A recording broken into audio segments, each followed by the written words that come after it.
Hello guys, welcome back to book talk. लोग अक्सर ये कंप्लेन करते हैं कि यह जो पैसा है वो हमारे पास टिकता ही नहीं है और सब कुछ खर्च हो जाता है। इसका जवाब जानने के लिए हम आज से 2500 साल पीछे चलते हैं, दुनिया के सबसे अमीर शहर बेबीलोन में। बेबीलोन अपने टाइम का सबसे अमीर शहर था और उस टाइम पर भी उन लोगों के पास पैसों को लेकर इतना नॉलेज था जितना आज के लोगों के पास भी नहीं है। बेबीलोन में बेंसर नाम का एक व्यक्ति रहता था। वह घोड़ों के रथ बनाने का काम करता था। एक दिन वह बहुत ही उदास बैठा हुआ था। तभी उसका दोस्त जिसका नाम कोबी था वो उसके पास आता है और उसे बोलता है, क्या हुआ मेरे भाई, लगता है आज तुम्हारे पास खूब सारे पैसे हैं। तभी तो बड़े आराम से बैठे हो, कोई काम क्यों नहीं कर रहे हो, थोड़े बहुत सिक्के मुझे भी दे दो। तभी बेंसर उसे बोलता है कि मेरे पास अगर 2 सिक्के भी होते तो वो मेरी ज़िंदगी भर की दौलत होती और मैं वो तुम्हें बिल्कुल भी नहीं देता। तभी कोबी बोलता है कि क्या हुआ, तुम्हारे पास एक भी सिक्के नहीं है क्या, तो फिर बैठे क्यों हो, कुछ काम क्यों नहीं करते। तभी बेंसर बोलता है कि हम इतना काम करते हैं, इतनी मेहनत करते हैं, लेकिन कभी भी हमारे पास पैसे क्यों नहीं रहते और हमारा पॉकेट हमेशा खाली ही क्यों रहता है। इस पर कोबी बोलता है, बात तो तुम्हारी सही है, हम दुनिया के सबसे अमीर शहर बेबीलोन में रहते हैं, फिर भी हमारे पास फूटी कौड़ी नहीं है। और एक है हमारा दोस्त अरकत, उसे लोग बेबीलोन का सबसे अमीर आदमी मानते हैं, उसके पास इतना पैसा कैसे है। इस पर बेंसर बोलता है, क्यों ना हम अरकत से ही जाकर पूछें कि उसके खजाने का राज क्या है और वह इतना अमीर कैसे बना। तो वह दोनों अरकत से मिलने चले जाते हैं और उसके घर जाकर अरकत से बोलते हैं कि क्या अरकत, तुम बहुत लकी हो, आज तुम्हारे पास इतना सारा पैसा है, जबकि हम मुश्किल से 2 वक्त की रोटी कमा पाते हैं। तुम अच्छा खाना खाते हो, एक आलीशान महल में रहते हो और इतने महंगे महंगे कपड़े पहनते हो, तब भी तुम्हारी दौलत कभी कम नहीं होती, जबकि हम इन चीज़ों के बारे में सोच भी नहीं सकते। और एक टाइम था जब हम एक जैसे ही थे, एक ही स्कूल में पढ़ा करते थे, एक ही गेम खेलते थे। तब तुम हमसे अच्छे नहीं थे और न ही तुम्हारे पास एक्स्ट्रा स्किल थी और हमने मेहनत भी एक जैसे ही करी थी। तो फिर बताओ अरकत कि तुमने ऐसा क्या किया कि तुम इतने अमीर बन गए। अरकत, क्या तुम अमीर बनने का राज हमें बता सकते हो। अरकत अमीर तो था ही, साथ ही वह एक बहुत ही अच्छा इंसान था और उसने अपने दोस्तों को पैसों के 4 ऐसे राज बताए जो उसने कुछ टाइम पहले एक बहुत ही अमीर आदमी से सीखा था, जिसे फॉलो करके वह इतना अमीर बन पाया था। नंबर 1, पे योर सेल्फ फर्स्ट। मतलब कि आप जितना भी कमाते हो उसमें से सबसे पहले अपने आप को पे करो। अब आपको लग रहा होगा कि हम जितना भी कमाते हैं वह सारा पैसा हम खुद पर ही तो खर्च करते हैं, लेकिन यहाँ पर खुद को पे करने का मतलब है कि आप अपनी सैलरी या बिजनेस से जितना भी कमाते हो उसमें से 10% आपको सेव करके रखना है।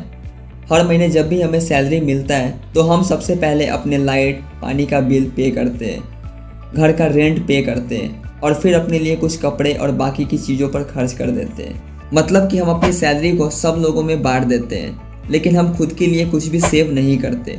अरकत बताता है कि इंसान चाहे कितना भी पैसा क्यों ना कमा रहा हो, उसे उसका 10% हमेशा सेव करके रखना चाहिए। उसके बाद उस 10% को काम पर लगाकर उससे और भी ज़्यादा पैसे कमा सकते हो, जो कि कभी खत्म नहीं होने वाला। Number 2, control your expenses. आप बहुत से लोगों को देखेंगे कि वो हर कुछ महीने पे अपना स्मार्टफोन चेंज कर देते हैं। इससे उन्हें लगता है कि वह लेटेस्ट मोबाइल और टेक्नोलॉजी यूज़ कर रहे हैं, बट जब बात आती है सेविंग की तो सेविंग के नाम पर उनके पास कुछ भी नहीं होता है। उल्टा उन्होंने अपना फ़ोन और बाकी सारी चीज़ें लोन पर ले रखी होती है। इसलिए हमें अपनी नीड और वांट्स का फ़र्क पता होना चाहिए। आपके घर के नॉर्मल खर्चे जैसे कि लाइट पानी का बिल, आपके खाने पीने की चीज़ें, यह सब आपकी नीड्स है जिसे आपको हर हाल में पूरा करना ही है।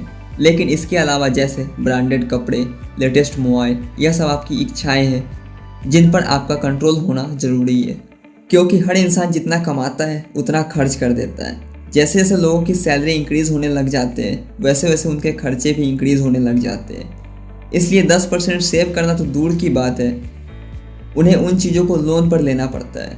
इसलिए हमें अपने एक्सपेंसेस को कम करने चाहिए।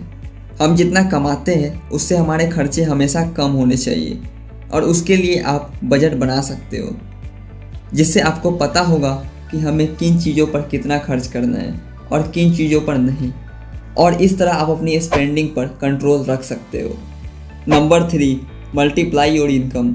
अरकत अपने दोस्तों से बोलता है कि जब तुम अपनी सैलरी से 10% सेव करना सीख जाओगे और अपने खर्चों को भी कम कर लोगे तब आपको इन बचाए हुए पैसे को काम पर लगाना है, क्योंकि कोई भी इंसान सेव करके अमीर नहीं बन सकता। इसलिए इन पैसों से आपको और भी पैसे बनाने होंगे और उसके लिए आपको इन्वेस्ट करने होंगे। जब आप अपने पैसों को सही जगह पर इन्वेस्ट करने लग जाओगे तब आपकी वेल्थ धीरे धीरे अपने आप बढ़ने लग जाएगी और उसके लिए आपको कोई भी काम नहीं करना पड़ेगा। जैसे कि स्टार्टिंग के दिनों में अर्कत जब इतना अमीर नहीं था, उसने अपने कुछ पैसे दूसरे लोगों को उधार दे दिए थे, जहाँ से उसे अच्छा खासा इंटरेस्ट भी मिलता था और फिर मिले हुए इंटरेस्ट को भी अर्कत दूसरे लोगों को उधार देता था, जिससे उसे और भी इंटरेस्ट मिलता रहता था और अर्कत की वेल्थ धीरे धीरे बढ़ने लग गई। इसलिए हमें भी अपने पैसों को काम पर लगाना है और नए नए आइडियाज़ ढूंढकर पैसे से पैसे कमाने पर जोर देना चाहिए। और अगर आप भी अपने पैसों को ग्रो करना चाहते हो तो आपको अपने नॉलेज को बढ़ाना पड़ेगा। Number 4, protect your capital. Babylon शहर कई सालों तक इसलिए अमीर बना रहा क्योंकि उसने अपने पूरे शहर को बड़ी बड़ी दीवारों से प्रोटेक्ट किया हुआ था। उसी तरह अर्कत कहता है कि इन्वेस्टमेंट का सबसे पहला रूल है अपने प्रिंसिपल अमाउंट की सेफ्टी। अर्कत बोलता है कि अगर आपने जहां पर अपने पैसे इन्वेस्ट कर रखे हैं और वहां पर आपका प्रिंसिपल अमाउंट भी डूबने का खतरा है तो आपको ऐसी जगह पर इन्वेस्ट नहीं करना चाहिए, क्योंकि जहां पर आपको हाई रिस्क में हाई प्रॉफिट दिख रहा है वह आपके लिए हाई लॉस में भी कन्वर्ट हो सकता है और आपके लालच के कारण आपका सारा पैसा डूब भी सकता है। इसलिए हमें लालच में आकर अपना पैसा ऐसी जगह पर इन्वेस्ट नहीं करना चाहिए जहां पर उनके डूब जाने का खतरा हो, नहीं तो आप जल्दी अमीर बनने के चक्कर में जो आपकी सेविंग थी वो भी सारी खत्म हो सकती है। आज के वीडियो में बस इतना ही। अगर मेरा ये वीडियो आपको थोड़ा भी पसंद आया हो तो चैनल को सब्सक्राइब और वीडियो को लाइक करना ना भूलें, क्योंकि मैं ऐसे ही अच्छे कंटेंट आपके लिए लगातार लाता रहूँगा। धन्यवाद।